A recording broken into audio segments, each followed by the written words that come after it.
Jorge Joestar. Chapter 16. Beyond 2. Through my eyelids, I could tell the blinding light that had enveloped us was dying down. I opened my eyes to see the night sky, with the moon and stars shining down on us. The giant Antonio Torres hanging from the sky let out a long sigh, and as if that was the signal, Dio spoke. "I've been waiting for this night for 100 years, he said. He'd been standing bolt upright on the deck of Das Boot, grinning confidently, as if 36 times through the birth and death of the universe was nothing to him. Next to him, Funny Valentine had closed his eyes, covered them with his hand, and turned his back to avoid the blinding light, much like we had. "Cars! The wait had been unbearable. Not to eat you. I already know what you taste like. No.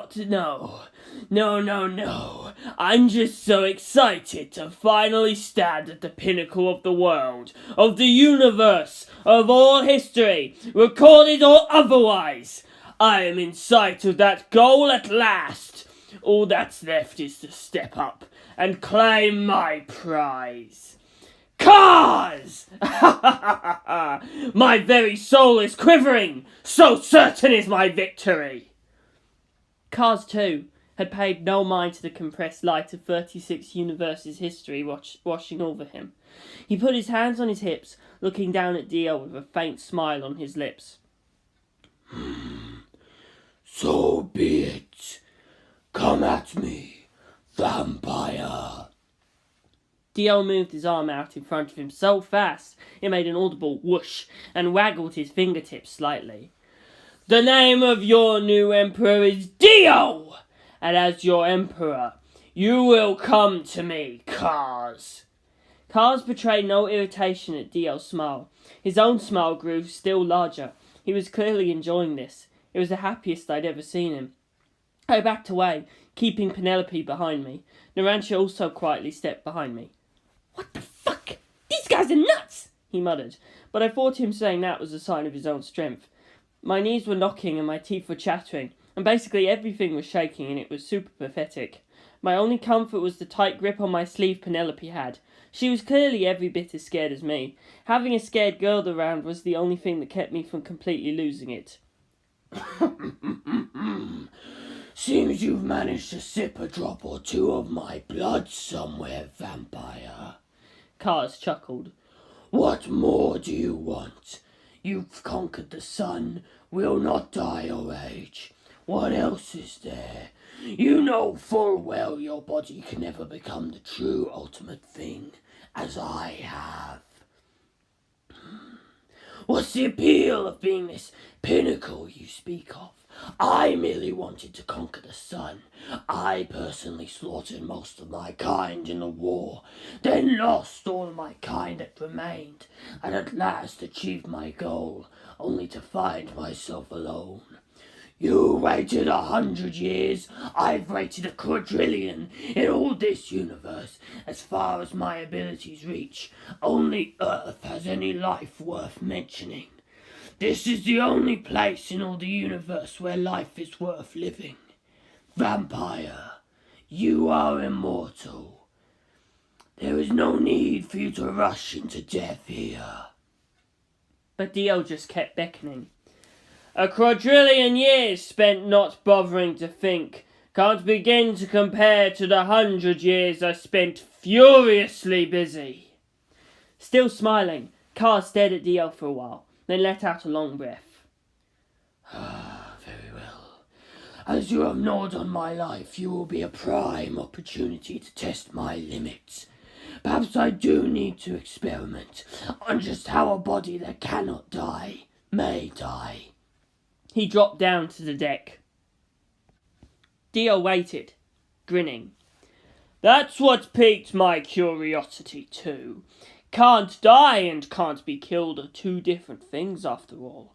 Can't have someone pulling an idea I never thought of out of their ass later on, so better to find out the truth right here. But curiosity is a secondary concern. More than anything else, I simply want to make you not exist, ensuring no clever little bastards think to sip your blood and flesh so that they might stand a chance against me. Cars strolled forward. I need hardly point out that the clever little bastard is you, vampire. My name is Dio Brando. Remember it well. I'm not in the habit of naming food. Your species has worn the crown long enough. It's time to meet the new boss, Cars. Don't project your boundless ego on me. I know perfectly well there are hierarchies between species. Ha! There are. Strength and weakness alone provide one. Then that very thought will prove your undoing. Like I said, I'm only here to prove what I already know. Funny Valentine removed Dio's cape, folded it, and stepped back as Cars reached Dio at last. Come on! Dio yelled. Time to dance, Cars! This is the first step. Unable to wait after all. Bam! Cars burst into dust like a popped balloon, bits of him flying in all directions. Those of us on the bridge screamed as one. Bits of Cars' blood and flesh hit us so hard we were sent flying. Thank God I put Penelope behind me. Minced Cars meat stabbed my face and body, breaking my bones, puncturing my organs and stripping away my flesh. I was just a bystander, and I was already in critical condition, on the brink of death. Jorge Joestar! Ah! Penelope screamed, and Naranchi yelled, Shit! I gotta get that spoot away! And his submarine shrank so rapidly I was left standing on nothing. But just before the bridge left me behind, Naranchi yelled, Wait! And grabbed me, pulling me along as he rode a 1 meter long dust boot like a skateboard, carrying me like a princess as Penelope clung to my neck as we hurtled through the trees. Ollie, nollie, kickflip, heel flip. Totally unnecessary moves, but bounding far away from Dio, and then the bits of Cars in me started wriggling, and the pain was insane. Ah! Cars' bones and flesh and blood were crawling out of me, and it felt like infinite fishing hooks were yanking my skin in all directions, peeling it off me, and then splat! All the bits went flying out of me, and blood sprayed everywhere, and my vision went woozy. Cars was still alive, even pulverized, even as a single drop of blood. I could just about see Cars reforming, headed away from us. Fuck knows what's going on, but we gotta get the shit out of here! Ain't nobody got enough life to survive that crap! Naranchi said, but my hearing was fading out. Ah! Jorge Joestar! Don't! Penelope yelled, squeezing my arm. I woke up. I'd only been out for an instant, though, so it wasn't like I was healed up or... Wait. I was unhurt.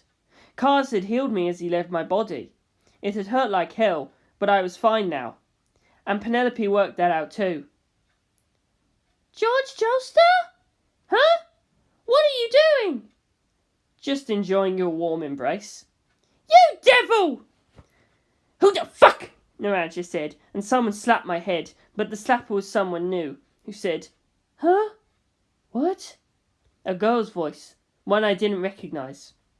Wait, who is this, George? I opened my eyes and saw a beautiful girl with long hair, riding a surfboard made of leaves somehow stuck together, riding the length of one tree branch after another alongside Narancha's dust boot. A standmaster? A goddess? Elizabeth! Penelope said. Thank goodness! You're alive! Oh, sorry. I heard your voice and came running, but who is this guy? I produced my card from my chest pocket. Pleasure to meet you. I'm Jorge Joestar, detective. Perhaps not a line to use while being carried princess-style by an Italian gangster. Elizabeth said, but she took the card anyway. This is Japanese? Oh, the back's in English. No, I can read Japanese, she said, in Japanese, and not in some heavy foreign accent, but with perfect intonation. Amazing! All the boys love Elizabeth, Penelope said, as if it was a foregone conclusion, but she was gorgeous too. Maybe not the time to insist upon it. If you're a fan, then get down. This shit's creepy. Naranchi said, and he made dust boot the size of a small fishing boat and put me and Penelope down on it, and then Elizabeth hopped her surfboard down, and as she landed all the leaves scattered, blowing behind us. It was so graceful I kind of gawked at it and said, "That's a really cool stand." But Elizabeth said, "It's not a stand, it's Hamon." Hamon? Oh, right, the people that fought vampires and zombies. Penelope had mentioned them when she was telling the story of the other Jorge Joestar's life. Then this must be Jorge Joestar's childhood friend and wife. Right. Oh, The zombies seem to be gathering in London again, so I came to see what they were up to, Elizabeth said. And here's Dio at last, but he's way more intense than I remember from the box. And that other guy's just as insane. Who is he?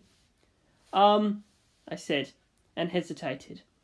In a few decades, Elizabeth would end up fighting cars and witness his transformation into ultimate cars along with her son Joseph. Should I really tell her? Would I cause a time paradox and split us off into a parallel world? But only someone from the 21st century would think that, because Penelope just flat out said, "He's called Cars. I don't know who he is, but he seemed to know Joseph. These people are from the future, and they seem to know a lot about what's going on, so ask them." Uh-oh, I thought, but Elizabeth just shook her head. "Nope, I've learned you can't do anything about fate." "Tompany's prophecies? Elizabeth, I haven't given up. We will find George, and we'll bring him back to you." "But I just wanted to do something. I've been with Eleanor all this time and thought that was being with George, but I was never really with him. You were always off in some distant land, but you were actually with George all the time. And now George is gone too, but Joseph is here. So all this time I've been thinking I've got to get Elizabeth to come home. But I knew you were sad and angry, and you can be pretty scary, and I knew you couldn't come back to be with Joseph, so I didn't know what to do. Same reason you kept your distance from George. You didn't want to lose him, so you left and stayed as far away from him as you could. You tried to keep that up, but finally you couldn't stand it anymore, and you were together at last, but on your wedding day George disappeared. When I imagine your grief and remorse, I know why you can't be with Joseph, but today I met another Jorge Joestar, this one, the Japanese one, and I changed my mind about that. Really crazy things happen in this world, and if something this crazy can happen, miracles, dreams, hopeless desires, all of those things might come true too. And maybe this Jorge Joestar's name is a sign, and he'll show us the way. So with no warning whatsoever, I begged Eleanor to let me go and came with them. I thought at least we'd manage to find you, if we used Jorge Joestar as bait. And we found you already, so now I'm extra sure. I will find George, the real Jorge Joestar. This other Jorge Joestar will show us the way. Be our bait, be our decoy, be a trap we set, whatever it takes to find the real George and bring him back to you. I don't know why, but I know I can do that now." Penelope.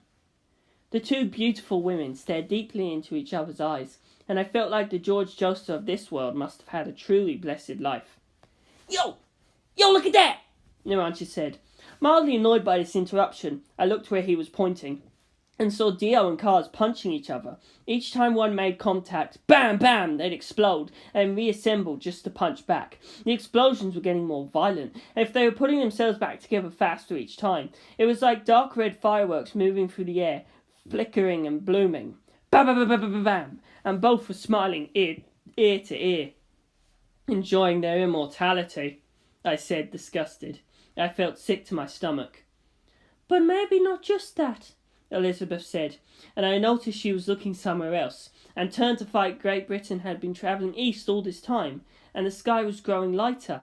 Wait, this wasn't sunrise. It was sunset. We'd been going west, farther than the speed of the Earth's rotation, and had caught up with evening. We must be going at least 460 metres per second, faster than the speed of sound. So? The cliff we were standing on was at the very front end of Great Britain, and we should be hearing the sound of the island rushing through the waves, but we were going so fast we left it behind. Was that why it was so eerily quiet? "I believe Dio has a strategy in mind, and is buying time," Elizabeth said. I could see land on the western horizon, and as it grew closer I realised what it was. The United States. I could even make out Manhattan Island. In the orange light of evening, the fourth rhinoceros beetle. There almost certainly was something there. "Like the sun's rising from the west," Penelope said. I thought. The sun rising from the west. It felt like a long time ago, but I heard that phrase this morning in the Arrow Cross house, the morning Sukumajuku was murdered. But that wasn't like this. The sun wasn't actually rising in the west. Just when the sun rose, the arrow that points west was instead pointing to the rising sun. Which reminded me of another thing I couldn't believe I'd actually forgotten. Sun rising from the west was literally the meaning of my hometown's name, Nishiakatsuki. A detective who'd come to Nishiakatsuki had been killed the morning the sun rose in the west, and to solve this murder, a detective from Nishiakatsuki was now watching the sun rise in the west. And now I remembered one more thing. Manhattan Island's tip was a corner of this universe's Bermuda Triangle. The triangle that sent Sukumajuku to Nishiakatsuki. It felt like something awful was closing in around us. For a while I stared at the western sunrise, letting the feeling nag at me, until 3 American Air Force pilots scrambled from shore, came flying towards us and brought me back to reality. Didn't seem like they were going to let us make it as far as the Bermuda Triangle, I thought. Only natural. They were flying towards us at Mach speed. They passed by without any sound reaching us, dropping missiles that exploded soundlessly off the barrier, inside the belly of the giant Antonio Torres. The suspended upper half of his body appeared again, screaming. "That's a hell of a bomb," Elizabeth said. Penelope went white as a sheet. "I doubt it can get through," I said. "The barrier covering us is really strong." There were 2 or 3 more waves of bombs, but the fire just rolled out along the barrier surface. The only difference for Morio was that Antonio Torres made a fuss about it each time. "It hurts! Make them stop!" He writhed around upside down, shrieking, and I glared up at him and saw something. Huh? Who's that? There was someone standing near giant Antonio's waist. Not wearing a spacesuit, so not Poochie. It was wearing a slim-fit coat and gloves. President Funny Valentine. He was walking along the surface of the barrier using his giant frog stand, ignoring the explosions and fighter planes overhead, making directly for us. Funny had come to Morio too, but having seen Funny's fate with my own eyes, what could he have to say to us? I didn't know what he was after, but I was scared. What was it he'd said in Morio? If nothing changes, the army would flip the island. The island then was Morio. Had they flipped Morio? The American army? How could they do that? Morio was floating, but it wasn't a dinghy. It was an island. No way you could just flip something that big. Admittedly, the islands moving of their own accord was equally impossible, so perhaps I couldn't say that for certain.